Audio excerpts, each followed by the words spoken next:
Olá, pessoal de casa, tudo bem com vocês? Eu espero que todos estejam bem, eu espero que estejam se cuidando, nesse momento de pandemia, usando álcool gel, se preocupando realmente com a saúde de vocês. Eu aproveito para agradecer a sua audiência, a sua participação aqui comigo. Deixe seu like, deixe seu comentário, as suas sugestões e vamos de O Papo é Saúde de hoje. Vamos pensar, por exemplo, que a nossa hereditariedade, ela dita muita coisa sobre nós. E por muito tempo, os cientistas acreditaram que essa hereditariedade, ela era 100% transmitida de pai para filho.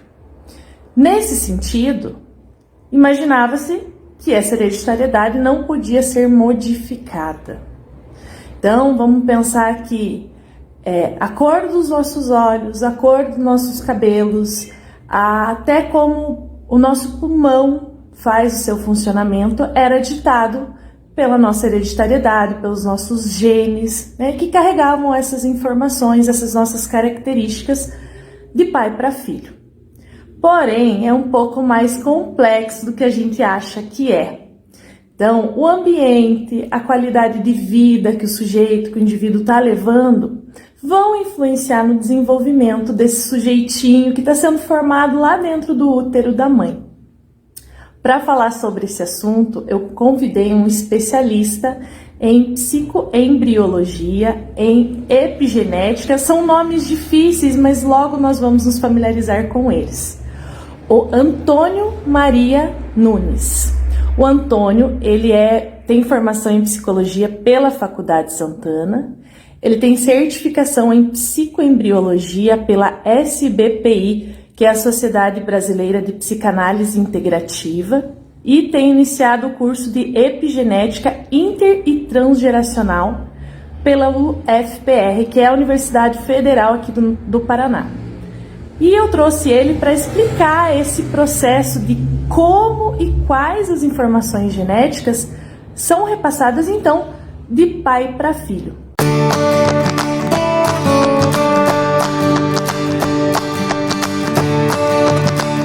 Já estamos de volta, pessoal, e vocês vão acompanhar conosco hoje um especialista falando de psicoembriologia e epigenética. E ele vai falar dessa saúde intrauterina, tanto da mãe quanto da criança. Esse especialista é o Antônio Maria Nunes. Como eu já falei, ele é psicólogo, atua com a psicoembriologia e também com a epigenética. Tudo bem, Antônio? Obrigado por ter vindo. Obrigado. Antônio, com qual público você trabalha? Pois a gente como clínica psicológica trabalha com todo mundo, mas a nossa, como você diz, nossa especialidade é a gestante e a criança principalmente, O conjunto é importante, mas o nosso foco é o feto, a criança, que é o cidadão saudável que nós pretendemos amanhã. Antônio, para as mães gestantes, por que é importante fazer o pré-natal? Érica, o pré-natal é importante em todas as situações, para todas as mães, e clinicamente as mães já fazem através do seu médico que a acompanha na gestação. No entanto, essa assistência que é necessária e existe, pode ser complementada com esse trabalho da psicoembriologia e da epigenética, porque o desenvolvimento do feto, o bem-estar da criança, o feto, o bebê, a mãe gestante, vai além, já se sabe que vai além daquele trabalho que o seu médico faz nas suas consultas periódicas.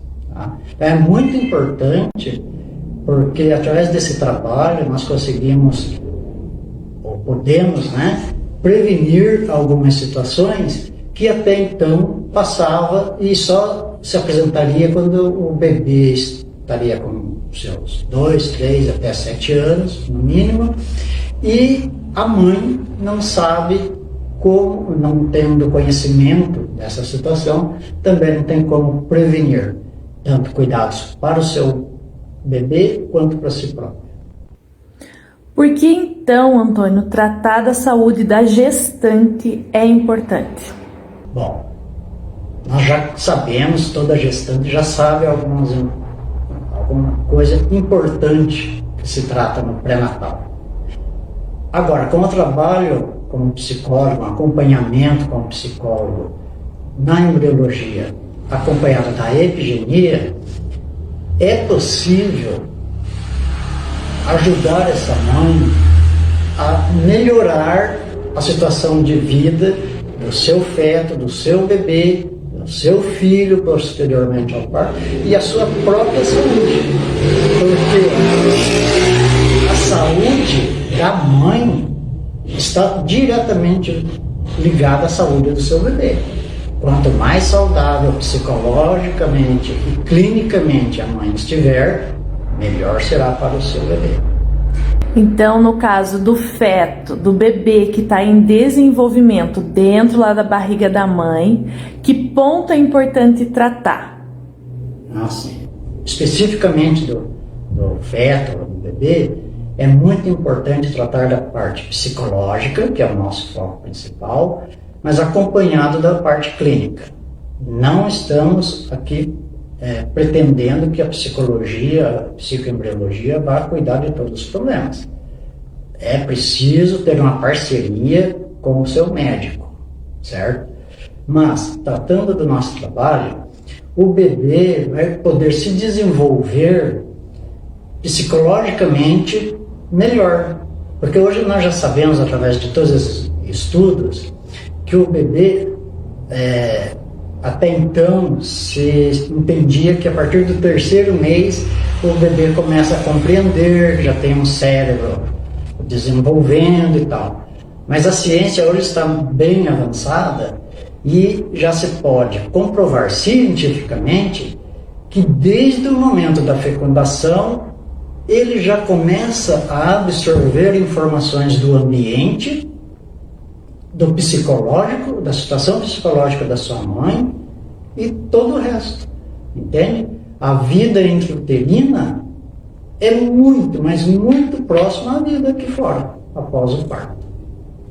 Nós comentamos sobre a palavra epigenética. Então, ela é uma palavra desconhecida para os nossos telespectadores, né? Até no nosso mundo mesmo da psicologia, ela era um pouco desconhecida, né, Antônio? Sim. Eu queria que você comentasse com o pessoal de casa, explicasse para o pessoal de casa exatamente o que é a epigenética, para que ela serve, como que ela é, o que é essa palavra tão grande aí, né?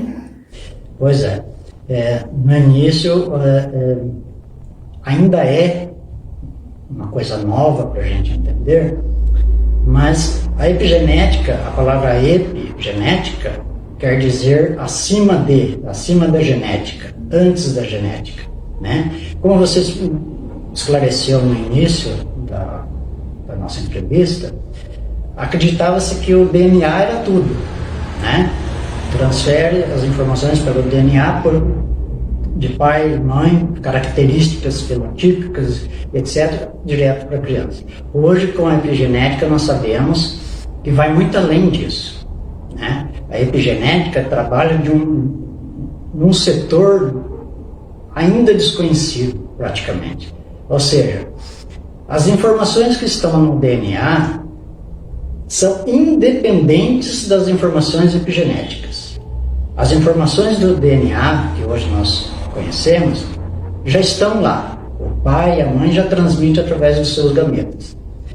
Mas, no entanto, quando as células começam a se desenvolver, existem ligações nesse DNA que podem alterar esse DNA, né? As células. Independente disso, o ambiente pode alterar essa formação. Os seus ancestrais também fornecem material genético que até então se desconhecia, sabe? Então, por exemplo, vamos falar a partir da fecundação. A princípio, uma mãe, um pai A mãe iniciou a gestação e não bebia, começa a beber, o ambiente familiar fica muito conturbado, infelizmente nós sabemos que isso pode acontecer em certas situações. Tudo isso vai afetar a genética do bebê, porque algumas ligações que ele herdou dos ancestrais e mesmo dos pais e do ambiente que agora ele vive começa a alterar o seu DNA. Por isso esse estudo é muito importante. Por exemplo, se você vive aqui na nossa região, por exemplo, que é um clima mais temperado, certo? Se você vai para o Nordeste, que é um sol muito intenso, você vai precisar se readaptar, correto? Então, todo o seu organismo vai começar a mudar, as células vão se readaptar, tudo, né? O seu cabelo, tudo. Isso é praticamente a epigenética. Alteração de um comportamento independente. Você continua sendo a Érica, da mesma forma. A sua forma de pensar também, mas você altera a sua pele, a sua transpiração, né? Então, a epigenética funciona mais ou menos assim. É independente do DNA. Você não vai mudar suas características herdadas de cor de cabelo, olhos, essas coisas. Mas vai alterar o seu comportamento, a sua reação com o ambiente e, principalmente, algumas doenças que pai e mãe não têm, mas que os seus ancestrais tiveram, podem ser ativadas através da epigenética, porque o ambiente molecular pode alterar essa situação. Acho que não só o ambiente, né, Antônio? Até características socio e culturais também fazem essa alteração. Exatamente. Por isso, me permita lembrar um vídeo que nós publicamos que trata disso. As questões culturais, sociais, tudo isso vai influenciar na formação genética da pessoa. E isso pode ser transmitido depois desse feto, dessa criança, para os seus descendentes. Pessoal, esse vídeo que o Antônio comentou, eu vou deixar aqui embaixo nos comentários para que vocês tenham acesso, tá? Então, para complementar o que ele já está comentando aqui conosco.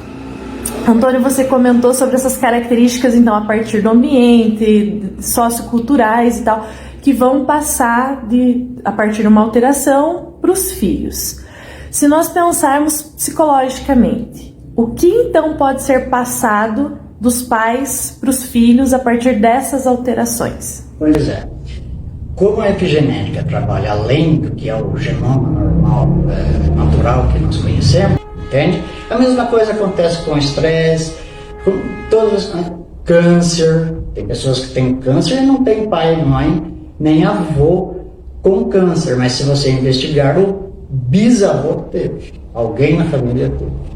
Nós recebemos no consultório, né, Antônio, muitas pessoas ansiosas, né? Então a ansiedade também pode ser trabalhado de maneira epigenética, não pode? Exatamente. Por exemplo, a gente discutia, você como colega de sala deve lembrar que a gente discutia, sabe, por que de algumas situações com crianças, por exemplo, que nunca andou de elevador e tem medo de elevador. Pessoas adultas têm medo de elevador, têm medo de avião e nunca andou de avião, nunca teve um incidente, né? Por quê? Se você for pesquisar, você vai descobrir que, primeiro, alguém na família ancestral teve um acidente, teve alguma causa, e outra coisa importante é o seguinte, para a gestante. Às vezes a criança tem medo de elevador, sabe por quê? Porque quando a mãezinha estava gestando, seja no primeiro dia ou até no último dia de gestação, ela teve um susto, teve um tombo, ou mesmo no elevador. Às vezes o elevador deu um soco e isso causou um susto nela. A criança já registrou isso no seu metabolismo, no seu psicológico. E aí ela vai ter medo de elevador porque o movimento é o mesmo. Antônio, quando vocês fazem, né, todo esse trabalho de levantamento de dados através da epigenética. Vai entrar o teu trabalho de psicoembriologia. Então também é outra palavra muito grande. Eu queria que você explicasse também para o pessoal de casa o que é a psicoembriologia e como que é esse trabalho, como que é o teu trabalho. Pois é, a epigenética é uma ferramenta que nós vamos trabalhar com dados genéticos. Cabe dizer que o trabalho com a epigenética, de fato, não está tão acessível assim. Então, nós procuramos trabalhar com a epigenética na investigação, que se aproxima, tendo dados fidedignos, se aproxima do que o DNA epigenético mostraria. A psicoembriologia é a nossa intervenção. Então, numa hipótese de um trabalho real aqui, chega a gestante e nós começamos todo o trabalho investigatório. E como nós vamos cuidar dessa mãe e dessa mãe gestante e do feto? Conhecendo todo o histórico, nós vamos começar a ter um trabalho psicológico com a mãe e com o feto. Pode ter uma semana de gestação. É possível. Né? Então, nós começamos o trabalho com a mãe, com o feto. Importante, nós estamos aqui falando de mãe e feto, mas envolve toda a família. Toda a família. Porque é o ambiente, né? Exatamente. Mas em consultório especificamente, tudo aquilo que eu conversaria com uma pessoa adulta, eu também vou conversar com o feto. Conhecendo o histórico antecedente, eu posso conversar com o feto, instruir a mãe gestante para chegar em casa, fazer esse trabalho. Existem técnicas, inclusive ginásticas, movimentos, forma de pensar, principalmente para a mãe, o pai, o irmãozinho, para todo mundo. Porque se a mãe gestante começar a pensar, por exemplo, minha gravidez vai ser difícil, ou, infelizmente, mais um filho para cuidar, tudo isso vai para o inconsciente do feto.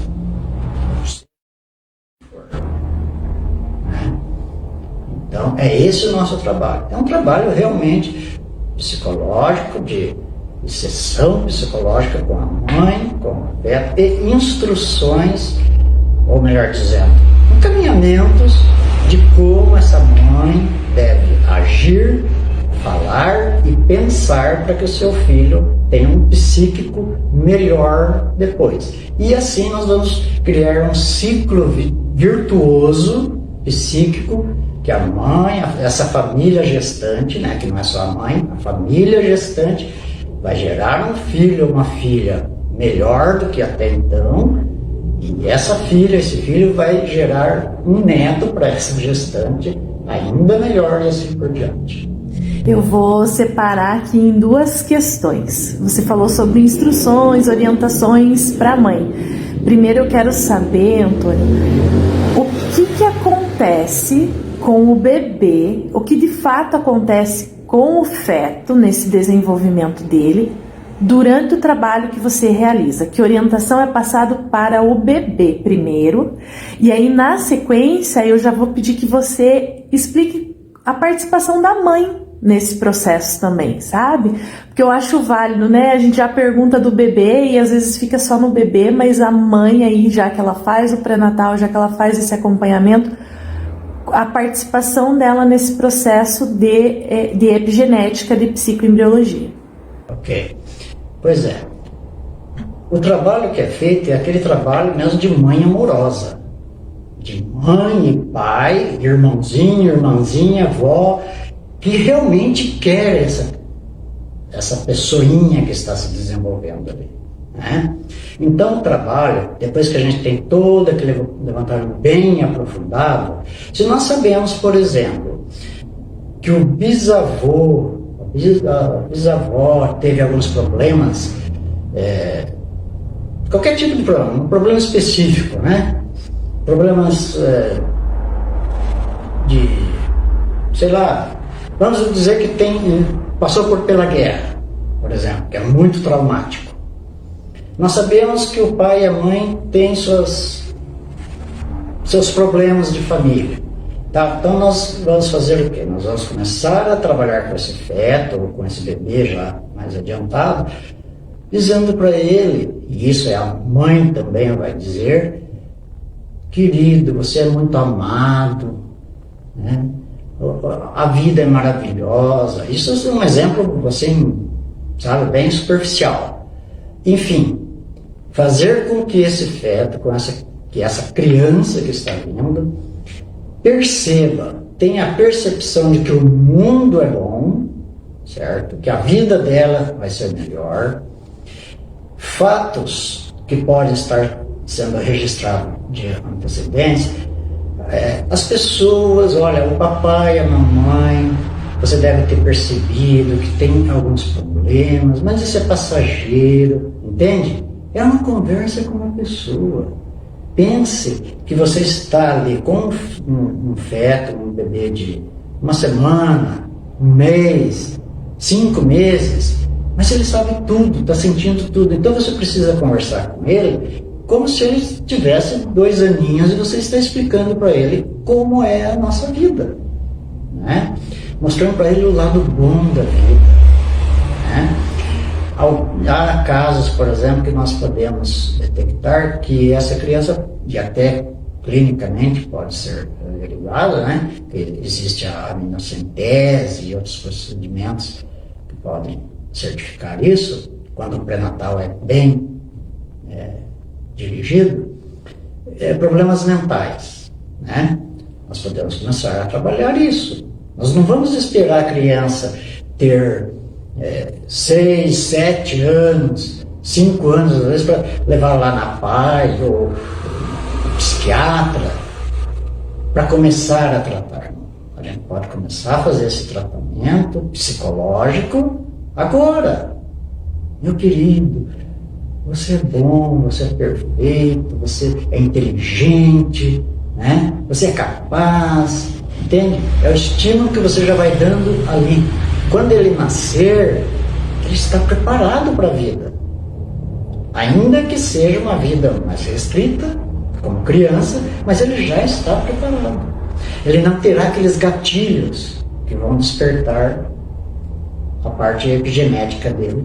E aí você vai ter que corrigir tardiamente. O teu trabalho ele é voltado para a mãe, para o bebê, para o feto, para essa criancinha em desenvolvimento, né? Esse serzinho, esse sujeito, com a família, né, como um todo. Mas, por exemplo, nosso telespectador pode perguntar assim: mas eu nem estou pensando em ter filho. Esse trabalho já pode ser iniciado, mesmo não estando pensando em ter filho, né? Exatamente. Porque o trabalho que envolve a epigenética vem desde os ancestrais. Então, se você é um rapaz ou uma moça que está namorando, noivando, ou mesmo que não, mas quer no futuro ter um filho melhor, consulte um psicólogo, se cuide, porque se você estiver com a mente sã e o seu corpo são, não tem erro. Você vai transmitir isso de bom para os seus filhos. Então, o ideal, por isso nós trabalhamos com toda a família e antes, porque às vezes o casal está noivo e tal, está pensando em ter um filho, mas já começa, por exemplo, quando eu tiver um filho, isso a noiva, né? Eu quero ter uma menina. E vai se chamar fulano de tal. Daí o noivo vai assim: não, mas eu prefiro um menino para pôr o nome de tal, e ele vai ser jogador de futebol, ou vai ser isso, aquilo. Você já está influenciando o seu filho. Quando você começa a pensar isso antes da gestação, psiquicamente, energeticamente, você já está influenciando o seu filho. Sabe por quê? Porque você já está mandando essa mensagem para as suas células. Entende? Então, quando houver conjunção, a fecundação, a epigenia do esposo e da futura mãe já está em conflito. Entende? E ainda, por isso se faz um trabalho antes. Por quê? Porque aí, quando a gente aconselha, trabalha com esse casal, olha, a melhor forma talvez seja assim, pensem nisso, como seria se alguém estivesse decidindo o seu nome e tal, entende? Então, o casal já vai se preparando, vai mudando essa forma de pensar, já vai entrando num acordo, porque quando houver a fecundação, eles vão falar a mesma língua para essa criança. Meu filho, hoje a pessoa já sabe o sexo do bebê uma semana, né? Mas mesmo assim, se você já está de acordo, já está psicologicamente preparado, eu como marido eu queria um menino, mas vem uma menina, minha filha, você é linda, maravilhosa, né? Nós vamos brincar muito juntos e tal, porque se você... E outra, não é só falar com ele na barriguinha da mamãe, é mesmo quando você está numa roda de amigos, tá, que você começa a esposa está junto ali, grávida, e você vai dizer, é uma menina, mas eu gostaria que fosse um menino. Está ouvindo? Então, isso vai prejudicar a criança, porque ela vai entrar em conflito. Depois nós temos crianças, jovens, que têm dúvidas. Será que eu agrado meu pai? Será que eu agrado minha mãe? Poxa vida, eu sou menino, mas, nossa, eu sinto que para agradar minha mãe eu tinha que gostar mais de criança. Ou sou menina, puxa vida, não sei, mas eu sinto, me dá vontade de jogar bola. Meu pai gosta de jogar bola. Isso foi plantado lá na gestação. Entende? É bastante complexo. Isso aqui é só assim superficial, porque é complexo a situação. Pessoal pensando, né, como o Antônio falou, é complexo, está sendo bem superficial mesmo. E nós estamos chegando ao final de mais um programa, mas eu ainda tenho mais 2 perguntinhas para fazer para o Antônio, né, para a gente poder encerrar o programa de hoje. Antônio, tudo bem a criança antes de nascer, a criança na barriga, né, todo esse trabalho, depois que a criança nasce. O pai, a mãe, a própria criança, é interessante que continue esse processo de tratamento, de conversa, de terapia em si? Sim, mas não digo que seja uma coisa tão estendida, né? Existem N situações, mas, e como todo psicólogo, todo médico sabe, né, da área da obstetrícia e tudo que envolve a gestante, nós sabemos que uma gestante pode ter depressão pós-parto. Essa depressão pós-parto, Érica, nós sabemos, né, que pode chegar até 1 ano de vida depois do bebê. Não ocorre só no parto. Ocorre a partir daí até 1 ano, né? Então, é sim importante que seja acompanhado por um psicólogo, né? É sim importante que seja acompanhado pelo médico, né? Porque você, principalmente no nosso caso, quando nós começamos esse trabalho, nesse período de até 1 ano, nós, com o trabalho que se desenvolveu bem, nós vamos ter a garantia de que essa mãe está bem, que não terá, possivelmente, essa situação, né, que pode ser muito grave, né? Depressão pode ser muito grave, nós sabemos de incidentes sérios, e até, na verdade, uma criança deveria ser acompanhada até os 7 anos, pelo menos, que é quando ela começa a desenvolver a sua própria personalidade. Se ela estiver firme até os 7 anos, a probabilidade dela ter problemas dessa natureza que nós estamos falando vai ser reduzidíssima. Porque daí é o ambiente da escola, etc., as relações sociais dela que vai começar a se manifestar, mas ela está preparada. Lá no útero, a mamãe e o papai diz: meu filho, a vida aqui pode ter problemas sim, mas você vai superar, você é amado, apoiado sempre. Então, quando ela tiver um problema, ela não vai entrar em pânico, porque aqui dentro ela já está preparada, né? E o papai e a mamãe, mais ainda, para dar suporte. Então, essa é a minha segunda pergunta, na verdade, Antônio, porque você relatou que seria assim, né, a longo prazo, então até a criança tendo uns 7, 8 anos aí. Então, explicar bem específico assim para o pessoal de casa o porquê que esse tratamento é importante a longo prazo, né? Porque ele vai estar seguro, né? A criança vai se sentir segura em determinadas situações, ela vai ter essa orientação, né? E também acho que para se tornar um adulto melhor, né? Exatamente. Conseguir recuperar essas informações de gerações passadas para que não se cometam situações errôneas novamente, né? Não cometam erros, não venha a desenvolver. Por exemplo, você comentou sobre transtornos, né? Saber até o pai e a mãe como lidar com isso. Exatamente. Né? É toda uma preparação. Nós estamos dizendo que fatalmente, se o meu bisavô teve um problema, o meu filho vai ter. Mas, se nós cuidarmos disso antes, é muito pouco provável. E se tiver essa possibilidade, é muito pouco provável que se manifeste. Entende? Nós estamos aqui dando garantias, mas estamos dizendo que a probabilidade é muito menor. Porque nós sabemos, né? Estamos aqui falando da influência do ambiente. Claro, até quem não tem essa herança pode surtar diante de uma situação inevitável. Né? Ok?